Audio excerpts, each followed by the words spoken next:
Hey, Randy Joe here, and welcome back to the channel where we are going to be listening to every single Bjork album in her discography from the beginning to the end. And of course, kicking it off, we have her monumental release, Debut. Of her major releases, I know Debut is considered one of her best by many, especially those who prefer the sound that she kind of kicked off her career with. However, I have never actually listened to a single Bjork track off of Debut. The only Bjork album I'm really familiar with in full is Vespertine, which we reacted to last year on the channel for Art Pop April, and I thought I would go back and listen to the rest of her discography on the channel alongside you guys. And of course, like I said, we're kicking off with Debut, an album that is, from what I gather, a little bit more primitive with her sound and not nearly as experimental as a Vespertine. But without further ado, I mean, you get the gist here. It's Bjork, legendary musician. Debut, kicking it off, Human Behavior, 52 million plays already on Spotify, meaning that this is still quite a popular record, which is rare, I feel like, for a lot of debuts. But kicking it off, here we go. Not sure what to expect here.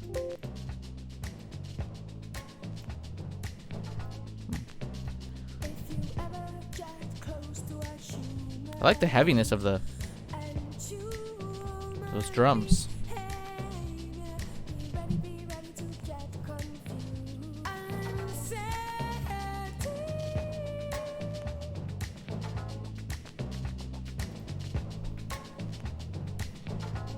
Love that main riff. That dun dun dun. Oh, we're picking up quite a bit here.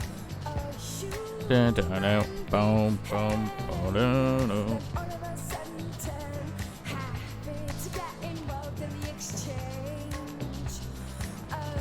Love the constant kind of pitter patter of this one. Picking up quite a bit.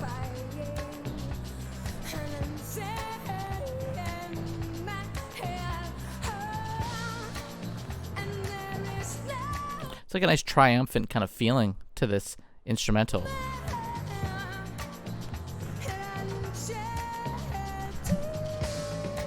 Oh. Kind of I want to say like an ancient kind of primal tone to this track. Oh, and some nice sweeping strings, a little bit of orchestral.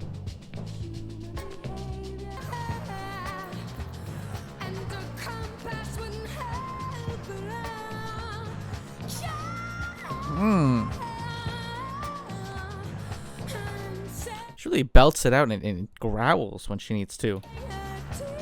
I'm used to a much more softer Bjork, given Vespertine's much more gentle approach.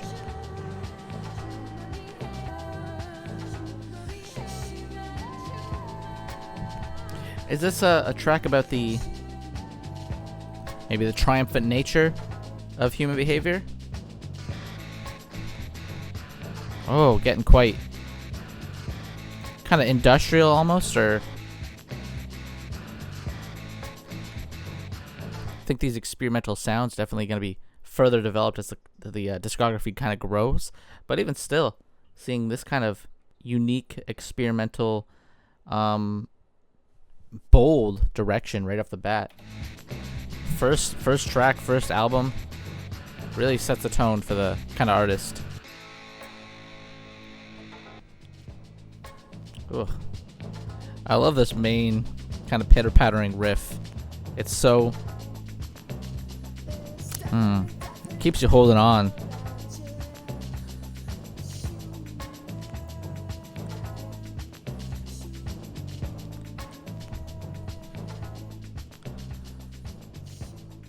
could definitely see influences of like Kate Bush on here, but I could also see Bjork influencing Fever Ray, especially The Knife, which Fever Ray was also a part of. Really just a lot of people in the more kind of techno art pop sphere. Wiseblood as well. Maybe Julia Holter. Let's keep it going though. Crying, Bjork. Love that opening track. Very ahead of its time, perhaps, because it came out in the 90s.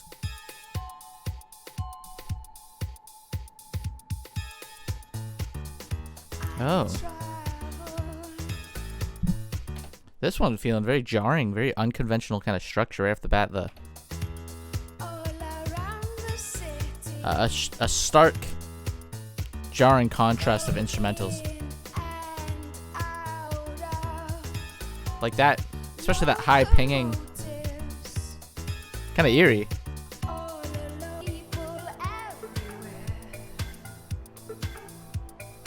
Great sense of like ambience too to this instrumental. Feels industrial in a way.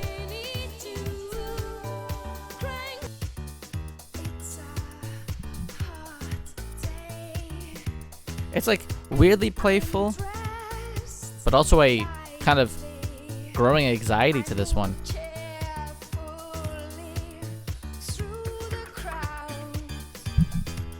Even, I mean, the lyrics seeming to suggest a Bjork who is perhaps living in a new city, kind of out of her element, it would seem, in this environment. And the kind of anxious, weird, slightly distorted, disturbed instrumental that also feels kind of curious and fun and upbeat, I feel like reflects that kind of, you know, kind of anxiety-induced curiosity that comes with exploring a new city. Or maybe I'm pulling too much from it, I don't know. But I do like it.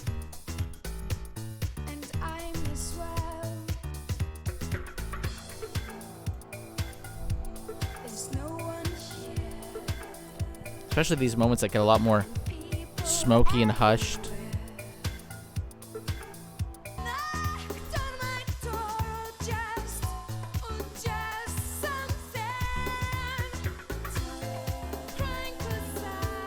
Some like heavy dance elements so far too on this one. Not sure which subgenre of dance is really jumping out here, but it does feel kind of primarily 90s while still feeling very experimental and unique even by today's standards.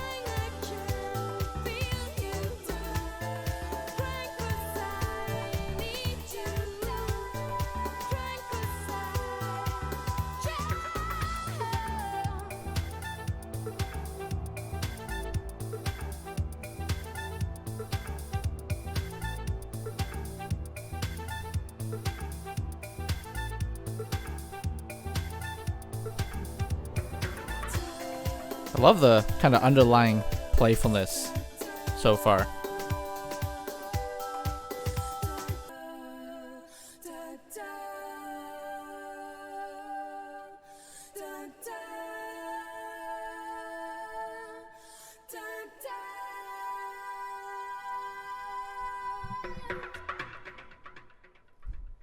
Love that track. Very catchy, upbeat, fun, but also kind of anxiety-induced, like I said. Seemingly suggesting a, you know, fear of the city, perhaps? The city life. Let's go into Venus as a Boy. 62 million streams almost on this one. 61.3. I wonder if I've heard this one in passing. Considering how massive it is, I do wonder how many tracks we'll hear throughout her discography that are... She's very soundtrack focused. I feel like you might hear in a lot of films. Very ambient, very kind of ominous.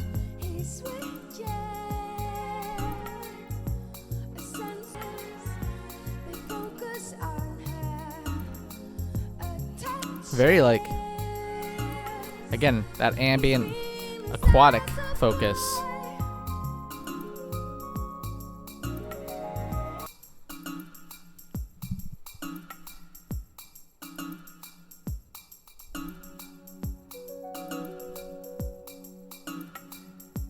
Very kind of meditative and hypnotic.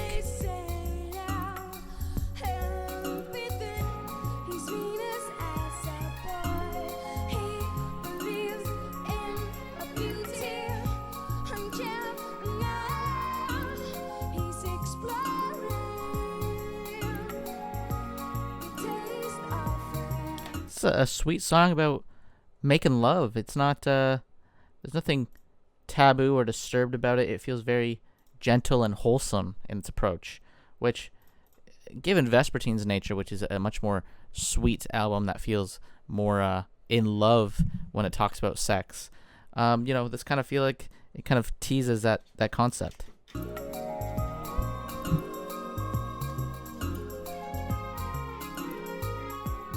I love these strings too. They're very subtle. They grow, but they don't distract from the rest of the instrumental.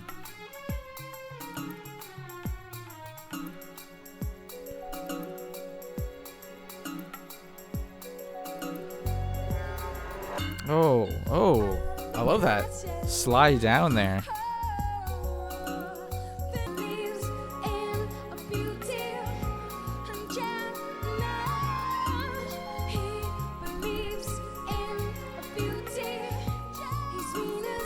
I love this gorgeous, sweet, wholesome approach to the beauty of life, perhaps.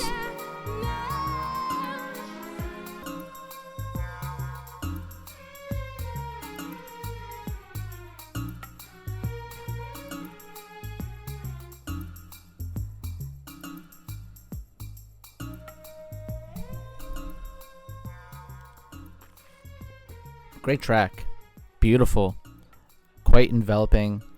Love the strings. Love the colder, more meticulous sound too in moments.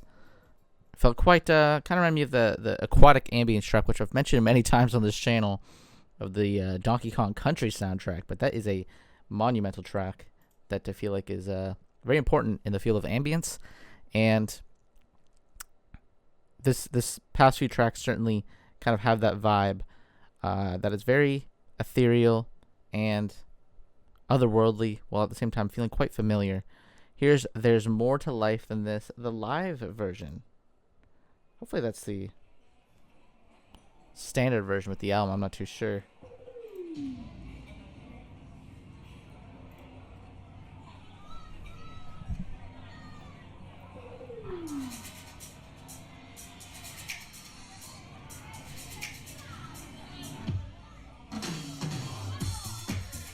Ooh. Getting much more groovy and danceable here.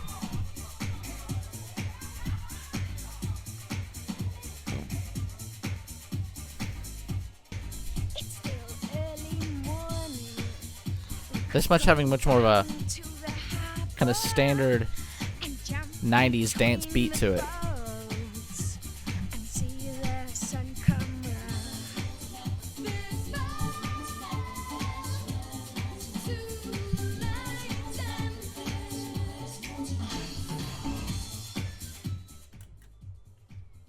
Where are we going with this? Wait, what? We could nick a boat and sneak up to this island. Oh my goodness. Could bring my little jet of blast. Hey, we follow Bjork there into the back rooms. But then we'd have to rush back to the town's best baker to gather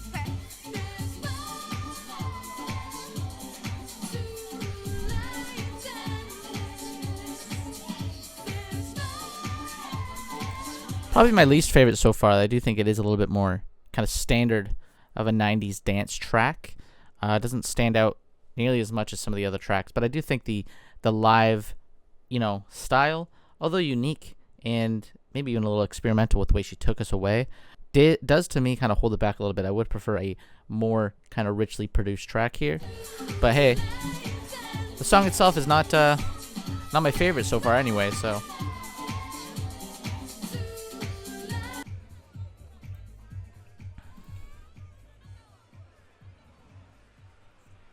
Like a fun, upbeat, unique idea, but it doesn't really do a whole lot for me. Here's Like Someone in Love, which I do like the sweeter nature of her lyrics. Much more romantic finish. Is that like a harp? Getting heavenly here.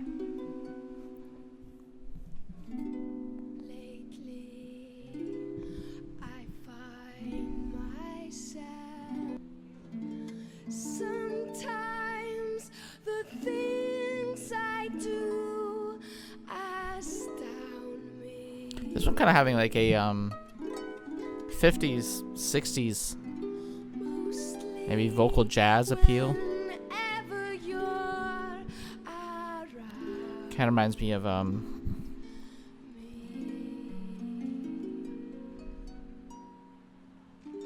Alice Regina. to things like someone in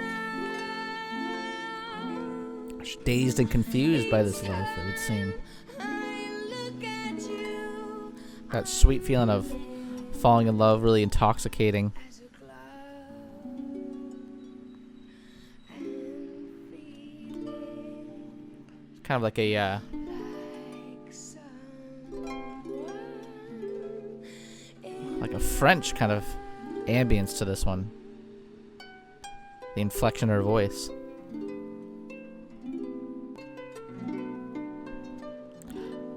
This is a gorgeous one. Really gorgeous. Maybe the most beautiful track so far. It's just such a that playing is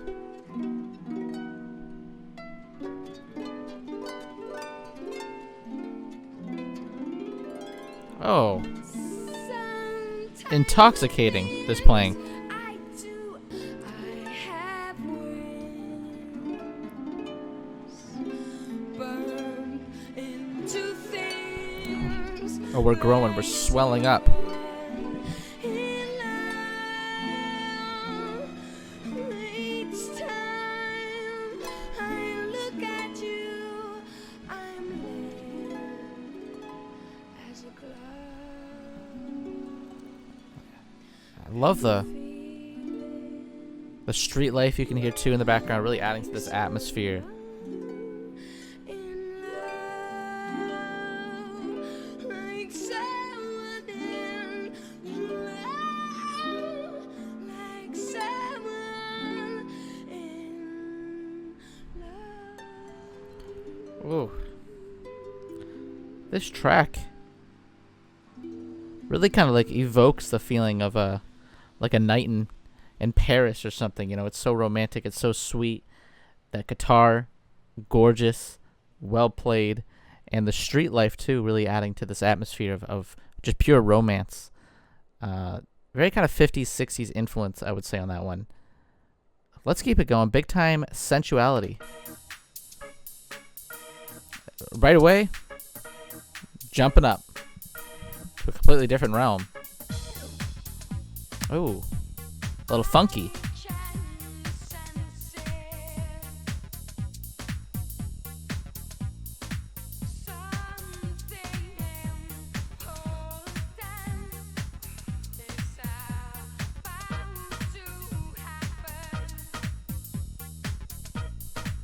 Playful.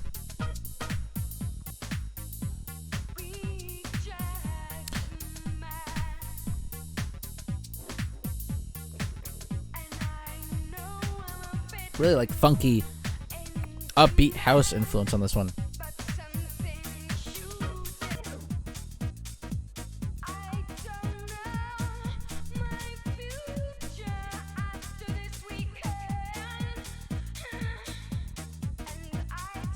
I will say this overall tone and sound of this kind of house style does feel very much 90s, very much a product of its time. Not nearly as experimental as forward thinking as, you know, what I think Bjork has become known for. I do feel like so far this album certainly fits more in the time of the 90s and its contemporaries at the time. And that doesn't, you know, I'm not saying it hurts the record. I'm not saying that it makes it, you know, weaker necessarily. But it definitely doesn't feel as groundbreaking or as, you know, boundary pushing as obviously the stuff she'll become quite known for later on. But still, if this is your vibe, if you like this era of music, very well made, very polished, quite funky.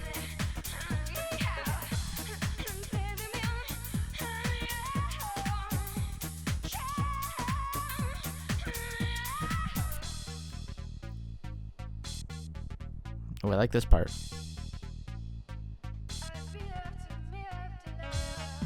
Oh, a little sax. Just teasing. It's ever so slight.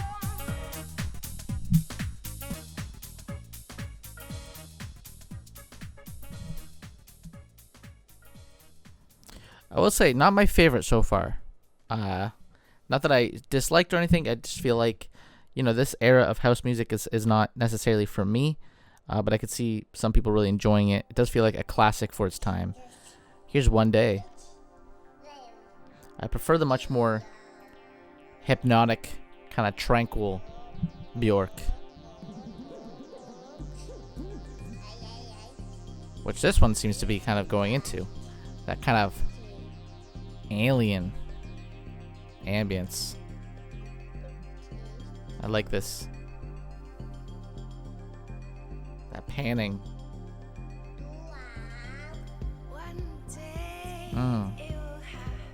Sinking right into it.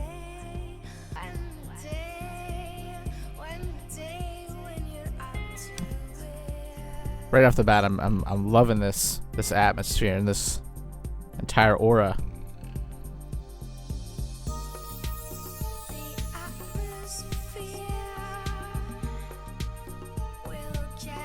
Already feels like it's growing in a way that's much more grand than the last track.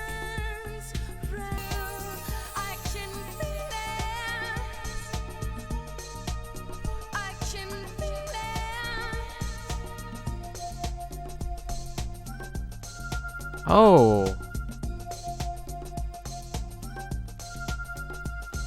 What is that, a synth? I'm not sure. But it's beautiful. It's gorgeous. So far, this is one of my favorite tracks. I'm just loving the very light, alien-like atmosphere that is, again, really reminding me of something that Fever Ray or their group, The Knife, would have covered. Just very, very forward-thinking. This feels very 2000s to me. And it is the side of Bjork that is far more appealing.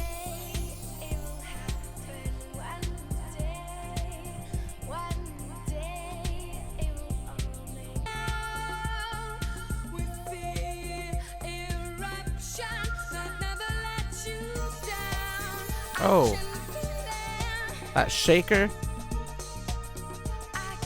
and that added percussion, and oh my god, there's so much to focus on. They got this sound coming in, very dynamic, well arranged, beautiful instrumental, and then these notes taking you away.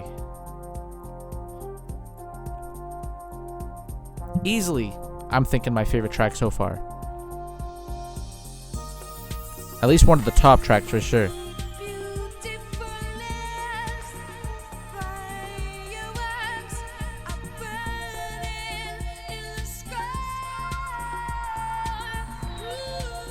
And her lyrics, her vocals, just as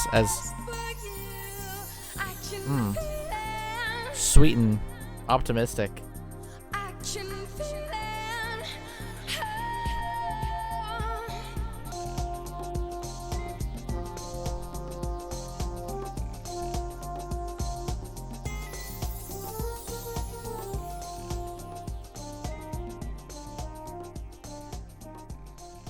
Beautiful.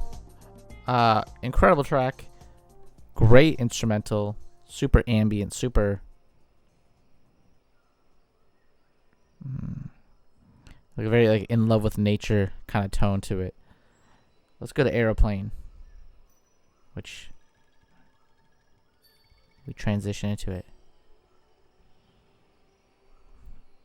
Been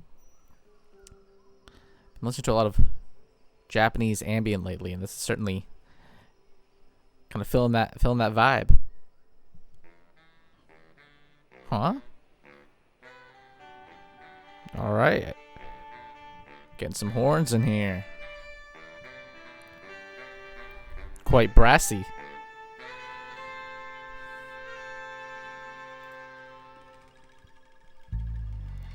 Right off the bat, the lyrics, like she writes such romantic, sweet, just very luscious lyrics that feel quite beautiful.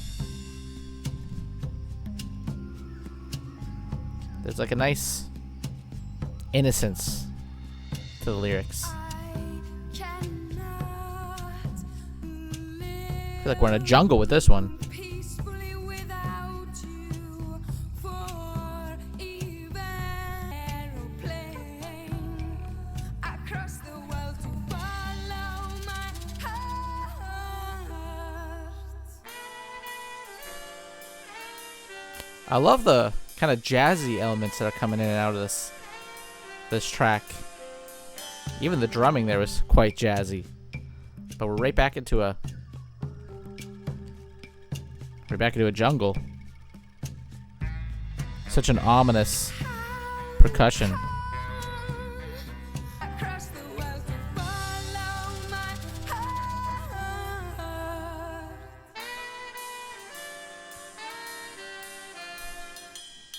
Right back into a smooth sort of jazz focus.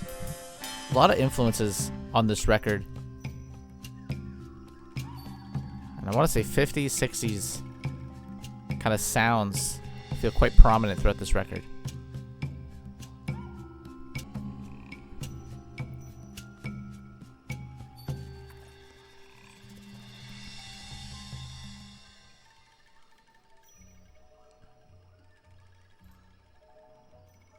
What an interesting detour. I did not expect a track like this. So kind of steeped in a jazzy jungle.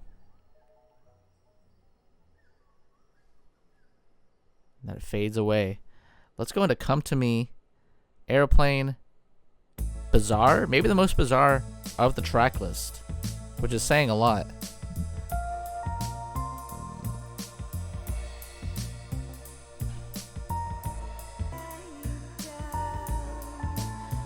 You don't have to explain. I understand. Also kind of reminds me of like some Portishead in a way. I think there's a slight kind of trip hop influence on the LP here. This one especially, I think it's that gentle percussion.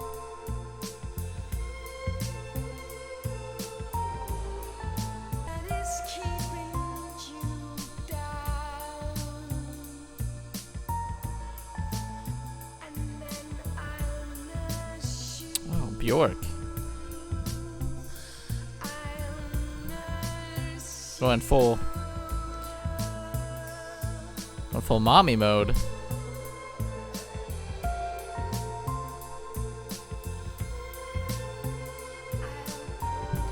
There's a very sweet kind of motherly nature to a lot of Bjork's music. It's very loving, it's very sweet and delicate.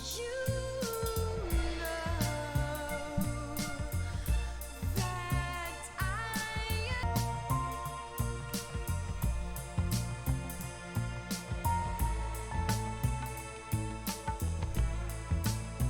I love her use of strings throughout the record. They're very orchestral but also subdued, never overthrowing the percussion or the main kind of melody that's very tranquil and hypnotic.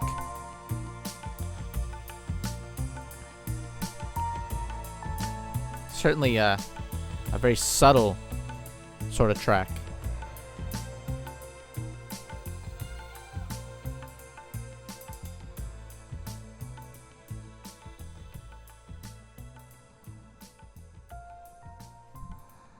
I love that one. That one was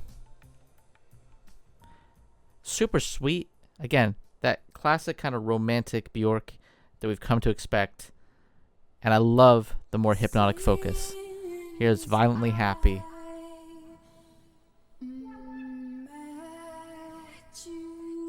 Like, right off the bat, this track, Violently Happy, she states, violently happy because I love you. Violently happy, but you're not here. She wastes no time really just being completely vulnerable about her love for this other human being. I love the transparency and the just sheer kind of romance in her lyrics.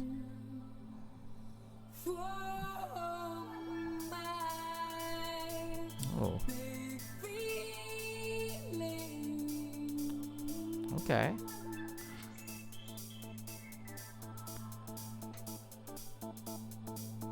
Getting a little techno, a little house again. Oh yeah, right back into it.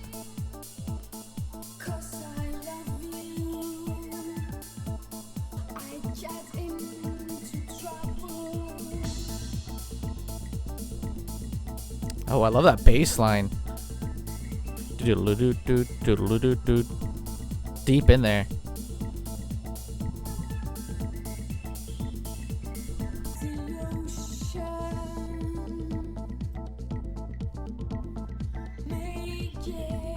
This is a house track, but it also kind of has that DNA of her softer, more tranquil listens, where it feels like there's a lot more going on dynamically. The arrangements feel richer, and everything feels a lot more subtle, but it's still got that upbeat kind of house dance focus that a lot of these tracks contain, blending the two styles quite well.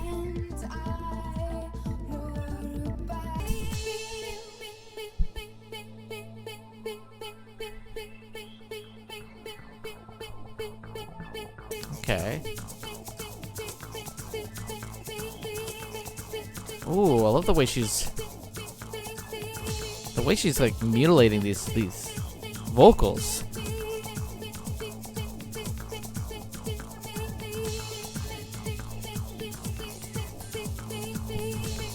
Has that classic kind of 90s futuristic outlook that feels almost like Matrix level.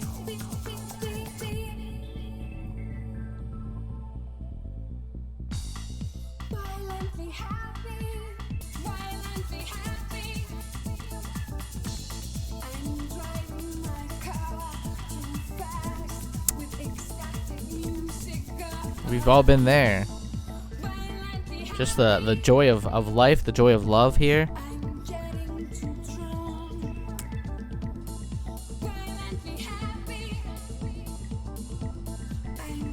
She's out of control with these lyrics.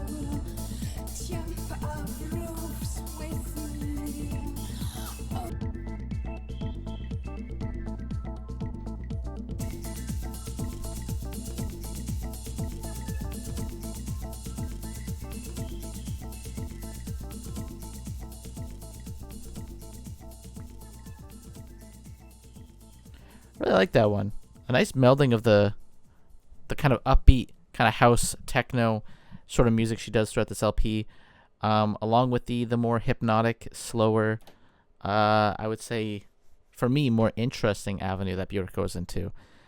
The two sounds kind of come together while still keeping that vulnerable kind of love that Bjork loves to delve into that just feels very sweet and wholesome. Let's go into the anchor song. We got our horns coming back.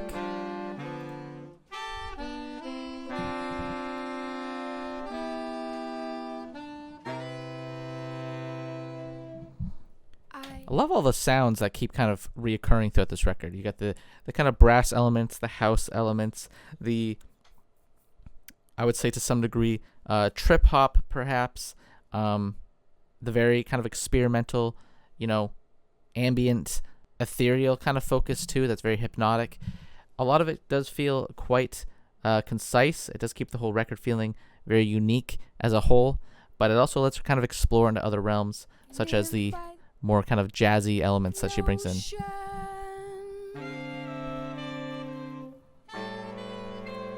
Lets her kind of go back in time, also jumping forward.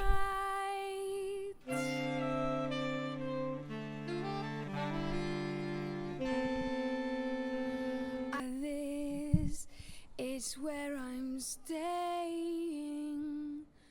This is my home. This one much more stripped back.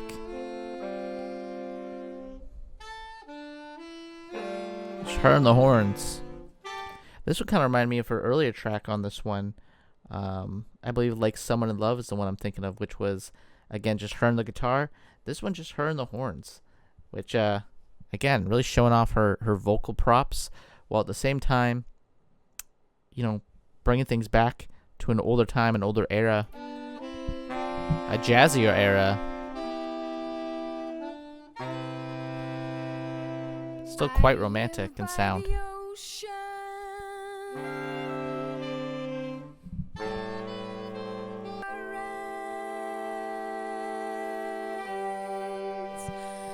drop my anchor. This is where I'm staying. This is my home. Beautiful sense of belonging.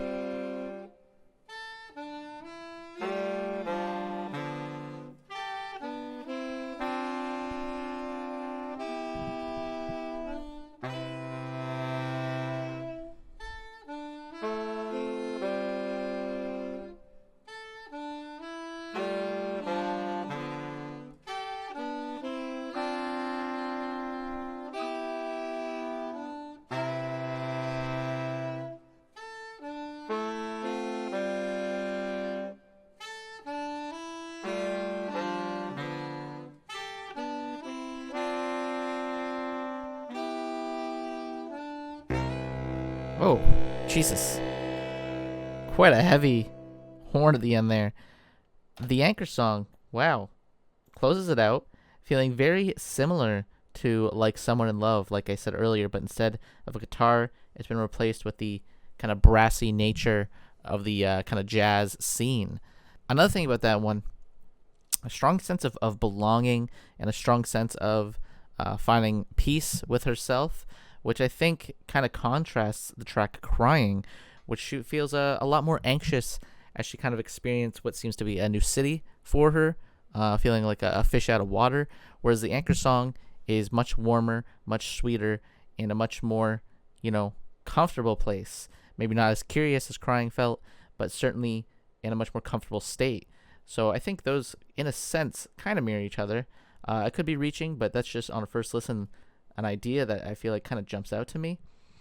But as a whole, I gotta say, this record, 48 minutes, 21 seconds, 11 tracks, and over the course of those 11 tracks, she does a great job blending a very kind of old-fashioned kind of 50s, 60s appeal, while at the same time jumping quite forward into the future, albeit I will say a kind of 90s futuristic outlook. I don't feel like it is realistic to how the future ended up being, but it has that kind of 90s techno house future focus that really feels like a stark contrast to those classic sort of jazzy and soulful kind of ballads that she does throughout this LP.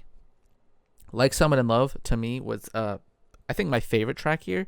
It was just so beautiful. I loved how stripped back it was. I loved the kind of 50s era that she kind of harnessed there. But at the same time, One Day was super beautiful, hypnotic, carefully arranged.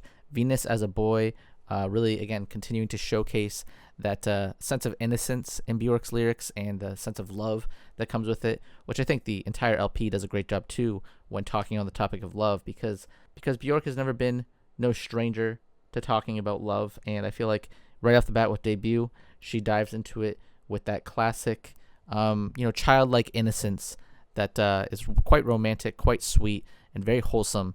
And personally, I thoroughly enjoy that kind of outlook on it. I think it kind of takes the taboo of sex, for example, and puts it in a much more sweeter sense, a much more gentler sense that I think, most musicians step too far away from, and I do think it does do more harm than good to some extent. But I feel like kind of bringing it back to a much more wholesome direction really shows, the beauty in making love, and the beauty in sex, and the beauty of love in general, which I feel like Bjork hits right on the head throughout this record, and throughout Vespertine, of course.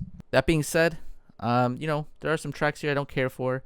The live version of There's More to Life Than This I thought was interesting, especially as I did check out a little bit about that track. It was recorded in a bathroom, which I thought was quite unique and quite interesting. That being said, it still isn't my favorite. It's not one I'm going to come back to. And the more, house-focused tracks, although, I could definitely see people enjoying, are not necessarily my favorite, such as Big Time Sensuality, is not one that I feel like is one that would come back to individually as much as some of these more, hypnotic, ambient-focused tracks. But at the end of the day, Debut is a great project that really teases what's to come for Bjork, especially I feel like that much more experimental hypnotic sound that she really does further develop as she continues on, because Vespertine is certainly, in that direction. But yeah, that does it for today's video. If you liked the video, please hit like and subscribe for more videos like this one. We're going to be checking out more of Bjork's albums throughout her discography. Her next album, of course, is 1995's album Post, which is her second LP. And with that, we will continue our Bjork journey. We're also checking out the entire Pink Floyd discography on the channel, where we will be alternating between Bjork and Pink Floyd. So the next album that I will be covering for Pink Floyd will be Saucerful of Secrets, their second LP. And even more so, we're also checking out new albums as they come throughout the year. Any brand new albums that spark my interest or seem to be noteworthy, I do plan on doing a reaction to. But, as always, my name is Randy Joe. I appreciate you watching, and I'm signing off.